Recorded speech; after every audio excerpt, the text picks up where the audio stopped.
সূরা দুহা শব্দের হলো আলো। দুহা শব্দের অর্থ আলো বা পূর্বাভাস।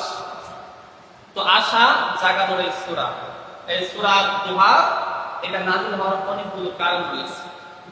কেউ কেউ বলেন যে রাসূল করিম সাল্লাল্লাহু আলাইহি সাল্লামের উপরে প্রতিনিয়ত কোরআন নাযিল হতো, যখন যখন প্রয়োজন পড়তো সেই পরিপ্রেক্ষিতে মহান আল্লাহ তাআলা আয়াত সূরা নাযিল করতেন।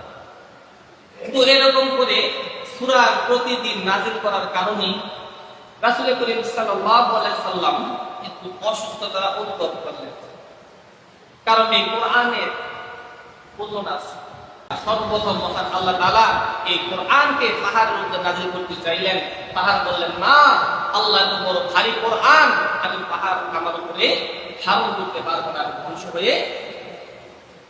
তো শেষ রাসূল করিম সাল্লাল্লাহু আলাইহি সাল্লামের পর এই কোরআনটা নাযিল করেন।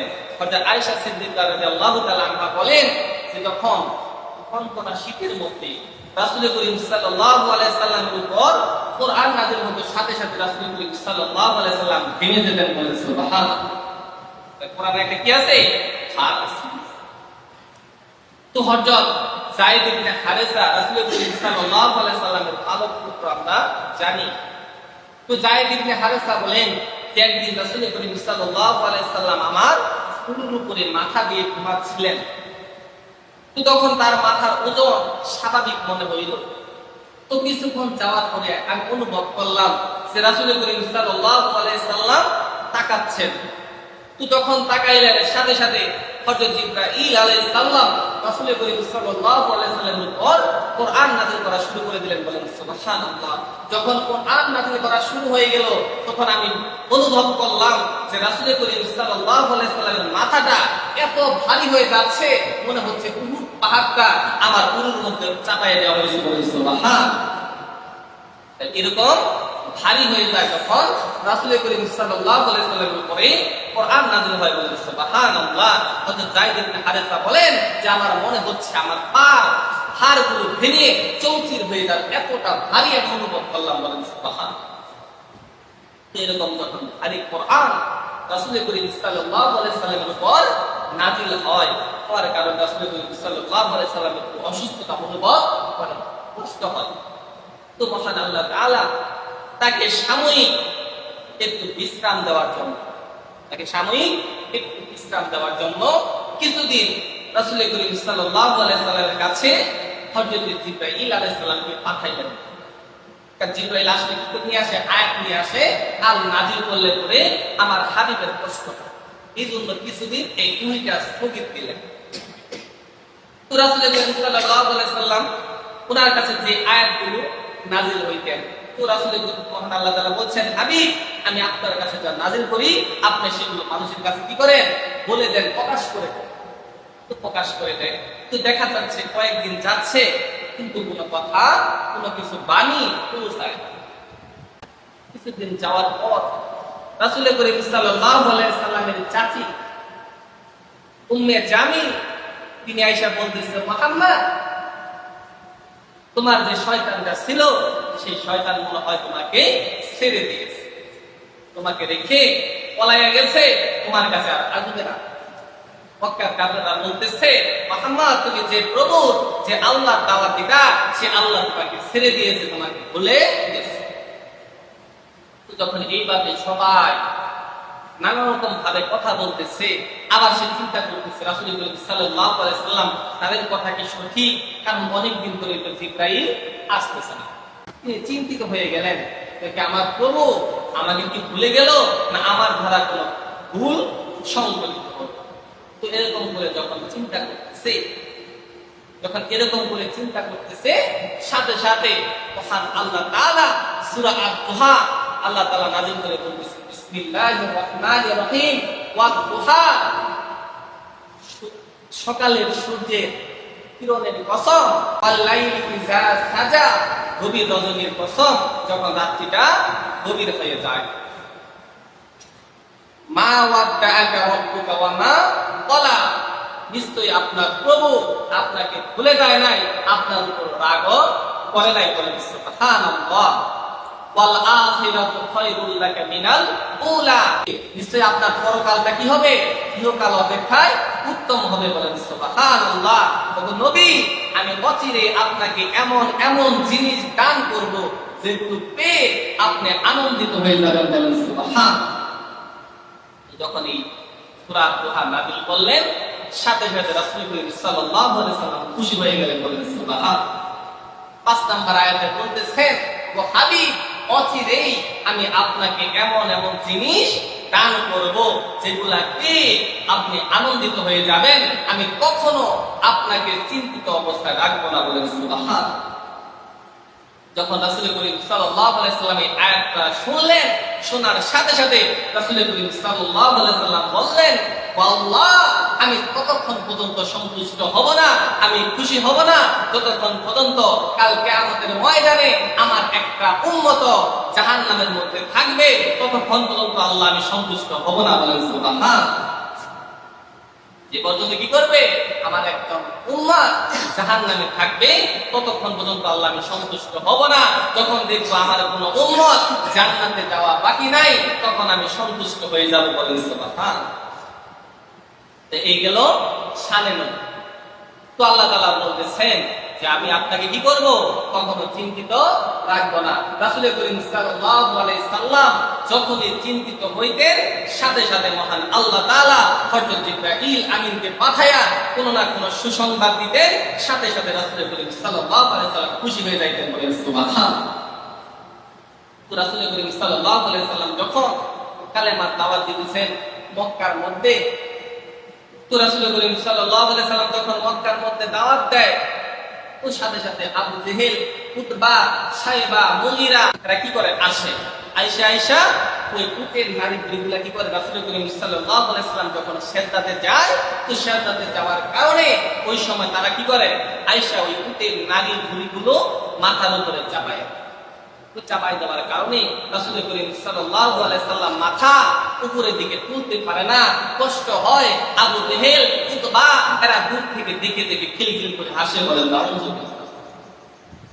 তো এরকম করে যখন দিন যাচ্ছে আর রাসূল করিম সাল্লাল্লাহু আলাইহি সাল্লামের উপর এই কাফেরদের অত্যাচার কিন্তু বৃদ্ধি পাচ্ছে, এমন সময় রাসূল করিম সাল্লাল্লাহু আলাইহি সাল্লাম তাহাজ্জুদের মধ্যে দাঁড়ায়া বলতেছেন, আল্লাহ, এই মক্কার মধ্যে আমি চিন্তা করে দেখলাম দুইটা ওমর আছে, একটা ওমর হলো আবু জেহেল আর একটা ওমর হলো ওমর ইবনে খাত্তাব। এই দুইজনের মধ্যে একজন যদি আমার পক্ষে না আসে, তাহলে আল্লাহ আমি কালেমার দাওয়াতটা সুন্দরভাবে দিতে পারব। সাথে সাথে আল্লাহ তাআলা বললেন, ও হাবিব, ও বন্ধু, আপনি চিন্তা করেন না, আমি আপনার জন্য এক ওমরকে কবুল করে নিয়েছি, আমি আপনার জন্য ওমর ইবনে খাত্তাব রাদিয়াল্লাহু তাআলা আনহুকে কবুল করে নিয়েছি। বলেন সুবহান। তো ওমর ইবনে খাত্তাব, লম্বা ঘটনা ওদিকে যাব না, তো ওমর ইবনে খাত্তাব তিনি কি করলেন? কালেমা পড়ে মুসলমান হয়ে, তিনি যখন মুসলমান হয়ে গেছেন, সাথে সাথে রাসূল করিম সাল্লাল্লাহু আলাইহি সাল্লামের কাছে এসে তরবারিটা পায়ের কাছে দাঁড়ায় দিয়ে বলতেছি, ইয়া রাসূলুল্লাহ, ইয়া হাবিবাল্লাহ, আমি আপনার কাছে কালেমা পড়ে মুসলমান হয়ে গেলাম। বলেন সুবহানাল্লাহ। তো মুসলমান হয়ে গেছেন, মুসলমান হওয়ার পরে তরবারিটা হাতে নিয়ে বলতেছে, ইয়া রাসূলুল্লাহ, ইয়া হাবিবাল্লাহ, আমি আপনার কাছে 3টা প্রশ্ন করব। বলতেছে, আচ্ছা ঠিক আছে, তুমি কি জানতে চাও বলো। বলতেছে, ইয়া রাসূলুল্লাহ, ইয়া হাবিবাল্লাহ, আপনি যে আল্লাহর দাওয়াত দেন সে আল্লাহ কি সঠিক? বলতেছে, হ্যাঁ, অবশ্যই আল্লাহ সঠিক। বলতেছে, তাই যদি হয় আপনি যে কোরআনের দাওয়াত দেন এই কোরআন কি সত্য? বলতেছে, হ্যাঁ, অবশ্যই কোরআন সত্য। বলতেছে, ইয়া রাসূলুল্লাহ, ইয়া হাবিবাল্লাহ, আপনি যে দ্বীনের দাওয়াত দেন এই দ্বীনটা কি সত্য? এই ধর্মটা কি সত্য? বলতেছে, হ্যাঁ, অবশ্যই সত্য। বলতেছে, ইয়া রাসূলুল্লাহ, ইয়া হাবিবাল্লাহ, যদি আল্লাহ সত্য হয়, কোরআন সত্য হয়, দ্বীন সত্য হয়, তাহলে কেন গোপনে কোরআনের দাওয়াত দিব? গোপনে কোরআনের দাওয়াত, ইসলামের দাওয়াত দিতে পারবো না। বলেন সুবহানাল্লাহ। রাসূল করিম সাল্লাল্লাহু আলাইহি ওয়াসাল্লাম বলতেছে, এটা মক্কা জিন্দেগি, এখানে জোরে কথা বলা। কারণ রাসূল করিম সাল্লাল্লাহু আলাইহি ওয়াসাল্লাম 610 নবুয়ত পাইছেন, তো 610 থেকে 613 এই 3 বছর তিনি গোপনে ইসলামের দাওয়াত দিতেন। তো ওমর যেদিনই কোরআন যে কবুল করেছেন, যেদিনই কালেমা কবুল করেছেন, ওই দিনই বলতেছে তরবারি হাতে নিয়ে, ইয়া রাসূলুল্লাহ, ইয়া হাবিবাল্লাহ, আমি এমন একজন ওমর যে গোপনে কোনো কাজ করি না, আমি কখনো গোপনে কাজ করতে পারবো না। ইয়া রাসূলুল্লাহ ইয়া হাবিবাল্লাহ, আপনি আমাকে অনুমতি দেন, আজকে আমি প্রকাশ্যে কালেমার দাওয়াত দিব বলেন সুবহানাল্লাহ। বলতেছে এটা মক্কা জিন্দেগি, এখানে উচ্চ স্বরে আওয়াজ দেওয়া যাবে না, তাহলে ইসলামের ক্ষতি হবে। তুমি বলতেছি ইয়া রাসূলুল্লাহ ইয়া হাবিবাল্লাহ, তাহলে আমাকে অনুমতি দেন, আমি একটু কি করব, এই মক্কার মধ্যে আমি একটা রাউন্ড দিয়ে আসবো, একটা চক্কর দিয়ে আসবো, আমাকে অনুমতি দেন। আচ্ছা ঠিক আছে, আমি যে কালেমা পড়েছি এটা আমি গোপন করতে পারবো। তো বলতেছি ইয়া রাসূলুল্লাহ ইয়া হাবিবাল্লাহ, আমার সাথে কয়েকজন লোক দেন। কিতাবের মধ্যে আসে যে 11 জন লোক। কয়জন লোক? 11 জন লোক। দুইটা লাইন করতে, কয়টা লাইন? দুইটা লাইন। এক লাইনে 5 জন, আরেক লাইনে 6 জন।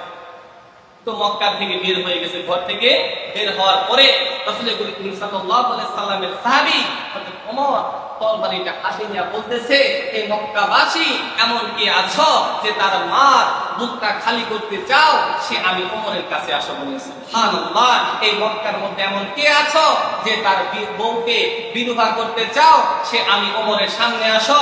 এই মক্কার মধ্যে এমন কে আছো যে তার সন্তানগুলোকে পিতা হারা করতে চাও, সে আমার সামনে আসো।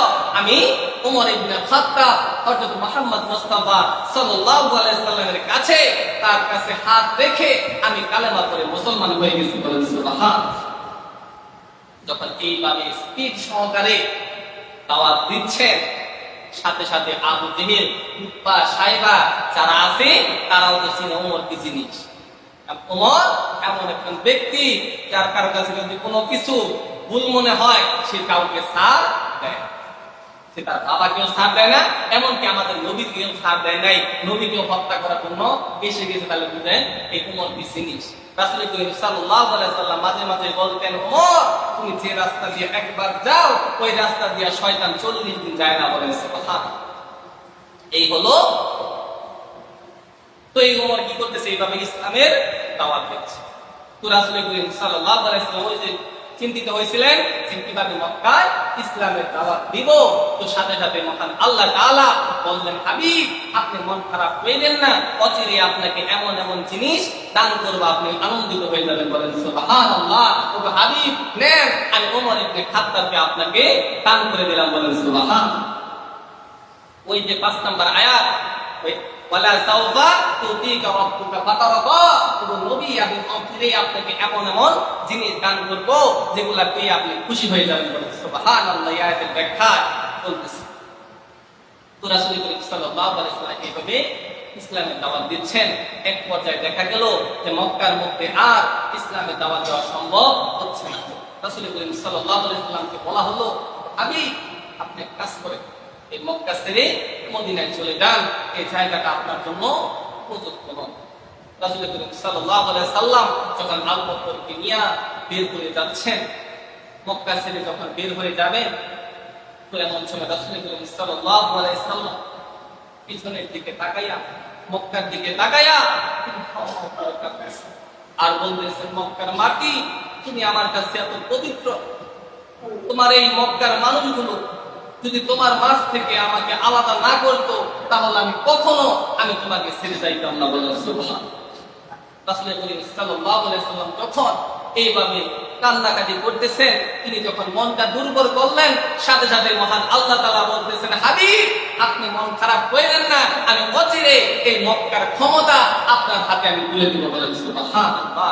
রাসূল করিম সাল্লাল্লাহু আলাইহি সাল্লাম আবার খুশি হয়ে গেলেন বলেন সুবহানাল্লাহ। ওয়ালা সাওফা ইউতিকা রাব্বুকা ফাতারদা, ও নবী আমি অচিরে আপনাকে এমন এমন জিনিস দান করব, আপনি খুশি হয়ে যাবেন বলেন সুবহানাল্লাহ। তো মক্কা যখন মানুষগুলা এরকম অত্যাচার করে বের করে দিলেন, যখন মদিনায় গেলেন, মদিনায় যাইয়া দেখে সব মানুষগুলো দপ বাজায়া রাসূল করিম সাল্লাল্লাহু আলাইহি সাল্লামকে সুস্বাগতম জানাচ্ছেন বলেন সুবহানাল্লাহ। মক্কার মানুষ কি করে না, দেখতে পারে না, আর মদিনার মানুষ রাসূল করিম সাল্লাল্লাহু আলাইহি সাল্লামকে গ্রহণ করার জন্য আগ্রহের সাথে সবাই লাইন করে দাঁড়ায় আছেন। ছোট পোলা খানগুলো দপ বাজায়া বাজায়া রাসূল করিম সাল্লাল্লাহু আলাইহি সাল্লামকে স্বাগতম জানাচ্ছেন বলেন সুবহানাল্লাহ। রাসূল করিম সাল্লাল্লাহু আলাইহি সাল্লাম মক্কায় মন খারাপ করেছিলেন, মদিনায় গিয়ে তার মনটা ভালো হয়ে গেল বলেন সুবহানাল্লাহ। তো এরকম করে কিছুদিন যাওয়ার পরে রাসূল করিম সাল্লাল্লাহু আলাইহি সাল্লাম যখন চিন্তা করলেন যে তাইফে যাওয়া দরকার, তো রাসূল করিম সাল্লাল্লাহু আলাইহি সাল্লাম তাইফের মধ্যে গেলেন। তো তাইবে যাওয়ার পরে যখন তাইবে দাওয়াত দেওয়া শুরু করলো, তাইবে দাওয়াত দেওয়ার পরে ওই তাইবের দুষ্ট মানুষগুলো ছোট ছোট যুবকদেরকে বলে দিলেন, যুবক, এই তাইবের মধ্যে একজন পাগল এসেছে, যে এক আল্লাহর দাওয়াত দেয়, সে পাগল, তার কোনো কথা শুন না, তোমরা সবাই তাকে পাথর দিয়ে ঢিল মারো, তাকে রক্তাক্ত করে এই তাইব থেকে বের করে দাও, বলেন না। রাসূল করিম সাল্লাল্লাহু আলাইহি ওয়াসাল্লাম পাথর দিয়ে রক্তাক্ত করে ফেললেন। রাসূল করিম সাল্লাল্লাহু আলাইহি ওয়াসাল্লামকে তাইবের মধ্যে 3 জায়গায় বেহুশ করে ফেলছিলেন, বলেন না। তো এরকম করে যখন তাকে কষ্ট দিয়ে যখন তিনি বের হয়ে যাবেন, তো মনটা তার ভেঙে গেল যে তাইবের মানুষ আমাকে চিনল, এই তাইবের মধ্যে আমি এত পরিশ্রম করলাম, আমার রক্ত ঝরালাম, এই তাইবের মানুষগুলো আমাকে চিনল না। এরকম করে যখন রাসূল করিম সাল্লাল্লাহু আলাইহি সাল্লাম মন খারাপ করলেন, ফজরের টাইমে যখন রাসূল করিম সাল্লাল্লাহু আলাইহি সাল্লাম নামাজের মধ্যে দাঁড়ায় গেলেন, উনি যখন তেলাওয়াত করতে, সুন্দর করে তেলাওয়াত করে নামাজ আদায় করতেছেন, সাথে সাথে ওই জায়গা দিয়ে কিছু জিন জাতি যাচ্ছিলেন, বলেন সুবহান। তো যখন কিছু জিন যাচ্ছিল, ওই জিনগুলো রাসূল করিম সাল্লাল্লাহু আলাইহি সাল্লাম নামাজের মধ্যে এই তেলাওয়াত শুনে সব জিনগুলা আশ্চর্য হয়ে গেল, কিরকম সুর, কিরকম আওয়াজ, কোনদিন তো এরকম আওয়াজ শুনি না। তো এই আওয়াজটা শুনে, এই কোরআন শুনে সাথে সাথে জিনগুলো কালেমা পড়ে মুসলমান হয়ে গেল, বলেন সুবহান। তো এই জিনগুলা তো মুসলমান হলোই, সাথে তারা তাদের কওমের কাছে গিয়ে, তাদের গন্তব্যে গিয়ে বলতেছে, আমরা এমন একটা আওয়াজ শুনে আসলাম, এমন একটা সুর শুনে আসলাম, যে সুরটা আর কখনো শুনি নাই, আর এই কথাগুলো এত সুন্দর, এত শ্রুতি মধুর, যে কথাগুলো মানুষকে সত্যের দিকে ডাকে, মানুষদেরকে আল্লাহর দিকে ডাকে, মানুষদেরকে খারাপ কাজ থেকে ভালো দিকে ডাকে। তোমরাও সবাই কালেমা পড়ে মুসলমান হয়ে যাও, বলেন সুবহানাল্লাহ। সাথে সাথে যখন জিন ছিল ওই জায়গায়, সবাই কালেমা পড়ে মুসলমান হয়ে গেল, বলেন সুবহান। রাসূল করিম সাল্লাল্লাহু আলাইহি ওয়াসাল্লাম নামাজ শেষ করে যখন মনটা একটু নরম করে বসে আছে, যে তাইবের মধ্যে আমার এই পরিশ্রমটা ব্যথা গেল, সাথে সাথে মহান আল্লাহ তাআলা হযরত জিবরাইলকে পাঠাইয়া বলতেছে, ইয়া রাসূলুল্লাহ, ইয়া হাবিবাল্লাহ, আপনি মন খারাপ করবেন না, এই তাইবের মানুষগুলো কালেমা কবুল করে নাই তো কি হয়েছে, অদৃশ্য জগতের কিছু জিন, কিছু জিন্নাত আপনার এই তেলাওয়াত শুনে, কোরআন শুনে আপনার এই দাওয়াতকে তারা কবুল করে নিয়েছে, বলেন সুবহান। এরকম করে রাসূল করিম সাল্লাল্লাহু আলাইহি সাল্লাম যত জায়গায় মন খারাপ করছেন, সাথে সাথে মহান আল্লাহ তাআলা হযরত জিবরাইলকে পাঠাইয়া তার মনকে ভালো করে দিয়েছেন, বলেন সুবহানাল্লাহ। রাসূল করিম সাল্লাল্লাহু আলাইহি সাল্লামের যখন 1 2 3 4 করে এরকম করে যখন 4টা ছেলে পৃথিবী থেকে বিদায় নিয়ে নিলেন, সাথে সাথে মক্কার কাফেররা আয়েশা বলতেছে, মুহাম্মদ তুমি তো লেজ কাটা হয়ে গেলা, বলেন নাউযুবিল্লাহ। বিকাটা লেজ কাটা, কারণ মুহাম্মদ তুমি যখন মারা যাবা, তোমার কোনো বংশের কেউ থাকবে না, কারণ তুমি মারা যাওয়ার সাথে সাথে তুমি নির্বংশ হয়ে যাবা, কারণ তোমার কোনো ছেলে নাই, মেয়েগুলা বিবাহ দিয়ে দিবা, মানুষের বাড়িতে চলে যাবে, তার মানে কি তোমার বংশ আর বৃদ্ধি পাবে না। যখন এরকম কথা বলছেন, সাথে সাথে রাসূল করিম সাল্লাল্লাহু আলাইহি ওয়াসাল্লাম মনটা ভেঙে গেল, যে আমার তো 1টা 2টা 3টা 4টা ছেলে আল্লাহ তাআলা কি করলেন, পরপর পৃথিবী থেকে বিদায় নিয়ে নিলেন, তাহলে কেমন হবে, আমি যখন পৃথিবী থেকে চলে যাব, কে আমার এই কালেমার দাওয়াত দিবে, কে ইসলামের দাওয়াত দিবে, কে ইসলাম প্রচার করবে। এরকম করে যখন মন খারাপ করতেছেন, সাথে সাথে হযরত জিবরাইলকে পাঠাইয়া বলতেছি, ইয়া রাসূলুল্লাহ, ইয়া হাবিবাল্লাহ, আপনি মন খারাপ করেন না, ইন্না আতাইনাকাল কাউসার, নিশ্চয়ই আমি আপনাকে কাউসার দান করেছি, বলেন সুবহানাল্লাহ। কাউসার হলো এরকম একটা পানি যেটা বরফের চেয়েও ঠান্ডা আর দুধের চেয়েও সাদা, বলেন সুবহানাল্লাহ। যে ব্যক্তি হাসরের ময়দানে একবার এই কাউসারের পানি পান করবে, তাকে জান্নাতে যাওয়ার আগ পর্যন্ত আর পানি পিপাসা হবে না, বলেন সুবহানাল্লাহ। নবী, এই কাউসার আমি আপনাকে দিয়েছি, আপনার যাকে ইচ্ছা তাকে আপনি এই কাউসারটা পান করাবেন। হাসরের ময়দানে সূর্য যখন মাথার কাছে চলে আসবে, এই কাউসারের পানি যে একবার পান করবে, ওই সময় তার পিপাসা লাগবে না, বলেন সুবহানাল্লাহ। রাসূল করিম সাল্লাল্লাহু আলাইহি ওয়াসাল্লাম পরে বলতেছেন, ইন্না আতাইনাকাল কাউসার ফাসাল্লি লিরাব্বিকা ওয়ানহার ইন্না শানিয়াকা ওয়াল আবতার। নবী, ইন্না শানিয়াকা, নিশ্চয় নিশ্চয়ই তারা আপনাকে কি করে লেজ কাটা বলে, নির্বংশ বলে। আপনি চিন্তা করেন নাই তারাই লেজ কাটা, তারাই নির্বংশ বলেন। সুবহানাল্লাহ। এইভাবে রাসূল করিম সাল্লাল্লাহু আলাইহি সাল্লামকে যখন বললেন, সাথে সাথে রাসূল করিম সাল্লাল্লাহু আলাইহি সাল্লাম খুশি হয়ে গেলেন। বলেন সুবহানাল্লাহ। ওয়ালা সাউফা ইউতিকা রাব্বুকা ফাতারদা। ও নবী, আমি অচিরে আপনাকে এমন এমন জিনিস দান করব, আপনি আনন্দিত হয়ে যাবেন, খুশি হয়ে যাবেন। বলেন সুবহানাল্লাহ।